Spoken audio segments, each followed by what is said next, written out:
नमस्कार. आज आपण एकत्र जमलो ते कोणतं रक्ताचं नातं आहे म्हणून नाही, तर आपल्यातील मैत्रीच्या गारव्यात आपण कायम आहोत म्हणून. आठवतं आपल्याला, बालपणी मैत्रीपेक्षा काहीच प्रिय नसायचं. तीच ऊर्जा आजही आपल्यात संचारते.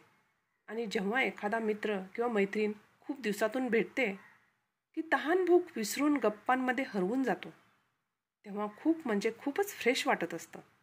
स्वतःला आनंदी आणि ताजे टवटवीत ठेवायचे असेल तर मैत्रीच हवी. ही आपल्या आयुष्यात असलीच पाहिजे. अनाथ असलं तरी आपल्या आयुष्यातील पोकळी ही मैत्रीच्या हवेने हमखास भरून निघते. जीवनरूपी प्रवासात स्वतःचा आधार स्वतःलाच बनायचं असतं, पण मैत्रीचा आधार असल्याशिवाय जगण्याला अर्थच उरत नाही. अशा या माझ्या मित्रमैत्रिणींना सांगावेसे वाटते की आपल्या आयुष्यात मैत्रीची हवा आणि मैत्रीचा गारवा जर टिकवून ठेवला तर आयुष्य खळखळून हसत राहिल्याशिवाय राहणार नाही. धन्यवाद.